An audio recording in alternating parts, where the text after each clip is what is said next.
life lessons foretold. Stay golden, girls and boys, stay golden.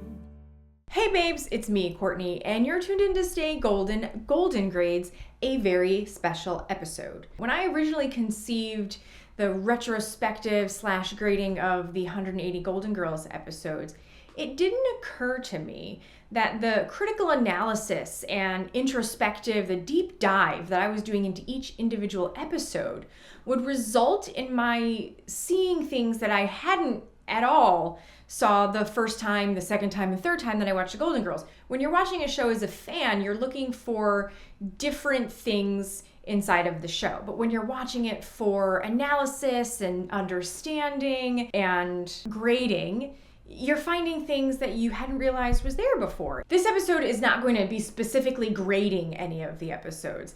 It's more about, here are the interesting themes that rose to the top over the course of these episodes, and we can discuss them now. The first category that jumped out at me, character shows up and then suddenly disappears. Hey, you were important, and then you got raptured for the rest of the series. A character who comes in is extraordinary in this lives, or there's 30 years of backstory. Why are we just hearing about this right now? For example, Sophia breaking her friend Lillian out of her assisted living home, or Sophia trying to talk her friend out of assisted suicide. Sophia has a sudden best friend that means so much to her that she has to intervene in this individual's life. The fact that the show prides itself and is built on the relationship between the four girls, I'm never going to buy it. Category number 2 is, oh no, I'm going to die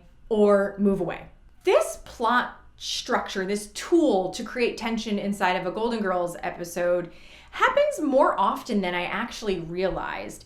I get it, from a writer's perspective, this is a tool to build tension inside of the episode. Tension, build up, climax, release. I know all of you dirty Stay Golden fans just enjoy that I said that. In the episode Rose's Big Adventure, when she's gonna go on the boat and sail around the world with her boyfriend, no, she's not. Sophia's gonna go to jail. No, she's not. In Room 7, Sophia thought she died and saw Sal. No, she's not. Sophia, she goes and she gets that, 100,000-year-old rich roommate man. In the comments below, let me know, did any of you ever buy these scenarios of I'm moving away, or when even Blanche says she's gonna sell the house? Bitch, you're not gonna sell the house, okay? I know you're not, so stop pretending. And besides, if they did sell the house, they would just go live in another house together. Category number 3 is community theater. I know, you guys are like, wait, did she really just say that? Community theater plays an important role inside of the Golden Girls universe, and I really, really love this. They volunteer, they're trying out for things, they're doing routines, and they're, kind of rehearsing with one another. It's a really important aspect of their life. It shows such a dynamic in their life outside of the house. We spend so much time with the Golden Girls in the house that I love to see them outside in the world interacting. And I like to think about, they have hobbies, they have full lives, in that whether this was an intentional thing or not, the idea that the Golden Girls are participating inside of community theater is great. And it shows a full life that needs representation on television. Category number 4 is volunteering. We're talking specifically that Rose is like an epic volunteer. Now, I think it's interesting because it plays into her character in general, as empathetic, as understanding, as wanting to do good in the world. Once in St. Olaf, she's a candy striper. In Letter to Gorbachev, though I still find it weird that she's allowed to be the head of a troop without actually having a child in the troop, she's leading. In Questions and Answers, Rose is again shown as a candy striper in the hospital, and she gives Jake to Mr. Hubbard and makes an amazing connection and impact on his life. It's not about her as the object of the joke. This is a great demonstration of the personality of Rose shown out in the world. I want to know in the comments below, Do any of you guys volunteer? I actually do volunteer every Tuesday with Pause and Why that helps keep pets with their elderly and disabled owners, because pets have a positive impact on the health and wellness of an individual. So I walk a dog every Tuesday for somebody who has a problem with their eyesight. And I think it's really important to volunteer. And I love that the Golden Girls show that is a positive thing. And again, something that you do out in the world. Category number 5. Blanche is not the best family lady. She's not great with family, guys. I wonder, did Blanche approach motherhood as a sense of duty rather than a choice?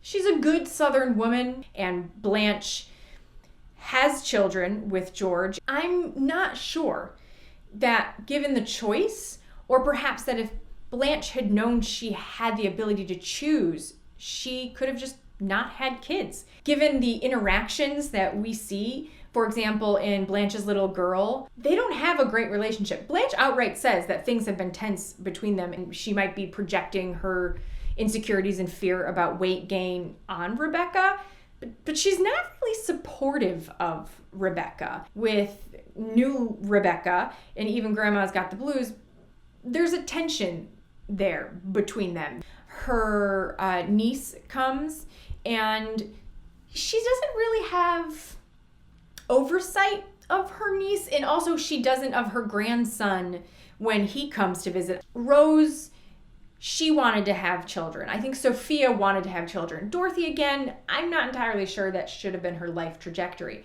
But Blanche just isn't great with her family, guys. It's a real deal thing. Category number 6 is actually Dorothy and Rose's family kind of suck too. They are, in general, not positive influences or positive storylines when they show up in the world. And I'm going to argue that at times, for example, like in the Pope's ring, that Sophia gets lumped in with the Dorothy's family kind of sucks too, because she doesn't always treat Dorothy very well. When Michael comes back to the house, right, and he's like, Lorraine, I just want to be a baby. Like, he sucks. Gloria, when she comes to visit in the custody battle, they don't really have a positive relationship. We learn that they actually are kind of have a rivalry. Rose's family also kind of sucks. When her blind sister comes, I don't know, man. Sorry you're blind, but that doesn't mean you get to be a jerk. Her other sister, she's a dirtbag, actually. She's making out with Blanche's boyfriend in the living room. In Once Insane Olaf, Rose meets her dad. And then, I don't know, can we argue that he abandoned her again? Maybe. We never hear from them. There's not like a letter or anything. Like, these are not good people. I don't like them. Category number 7 is systems failing aging populations. There are individuals out there in the world, like in real life, that's reflected in this show, who are being underserved, who are undervalued, isolated, and there needs to be something done about it. They go into the homeless shelter and they hear the stories of the individuals in there, specifically Sophia's friend who couldn't afford her care anymore. Sophia's other friend in Sophia's Choice, she's got poor care. The individual who runs the facility is like, yeah, I know, I am well aware of it. It's a very important representation in a comedy series to tackle these important issues, and important that the millions of people who watch it know that, like, that's real. These are ripped straight from the headline type plot lines. Category number 8 is one you've heard me talk about before, which is Dorothy is, in fact, a tragic figure. In Mr. Terrific, Dorothy comes back and she's like, guys, I had like the best interview. Oh my God, I'm gonna have like my pick of my jobs. I'm like, yes, finally. And then it turns out, no, it's actually not as great as it sounds. She's gotta go work for Mr. Terrific, of all people. And that baby boy producer with an attitude treats her like garbage there. In Questions and Answers, Dorothy shows off how smart she is, but then she doesn't get on the show. In The Commitments, Dorothy starts dating this bootleg Beatle because she had this like lifelong dream of being able to see the Beatles, and she didn't get to realize it, so she saw this cover band, and then she ends up with that like discount robe wearer. In The Stan Who Came to Dinner, we see how hard it must have been for her to live with Stan. I mean, 38 years in real time was probably like 155 years in Stan time. Like, she deserves to be first. And oftentimes, I find that Dorothy has been second or third place. And I just want to see her succeed and get what she deserves, which is why, even though we haven't graded it yet, I do think One Flew Over the Cuckoo's Nest Part 1 and Part 2 is Dorothy finally getting to be number one. One of the really fun things about going through the first 50 episodes that we graded was reviewing like the jokes and the top moments that can get lost in the shuffle when we're doing more critical analysis instead of just being like, hey, this was amazing, and throwing confetti on it. Like, don't get me wrong, the episodes in the first set of our grades are not my favorite episodes. That doesn't mean to say that there aren't amazing moments and jokes inside of that. As you know, Stay Golden is going to have its 4-year anniversary this March 2019. And as a thank you, we are going to be doing another giveaway. We really want to express our gratitude and just sincere humbleness for all of our subscribers and fans and commenters. And as a thank you, we are going to be doing a Golden Girls / other awesome geek items giveaway for you. There will be at least 2 Golden Girls items in the giveaway, plus a couple others. And in order to get yourself an entry, you have to answer one of the questions I asked throughout the episode in the comments below. This is just our thank you. I just really enjoy doing the channel.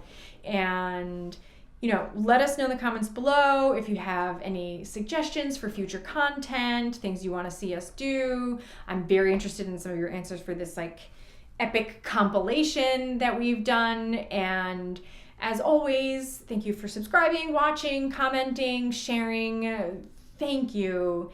And stay golden out there.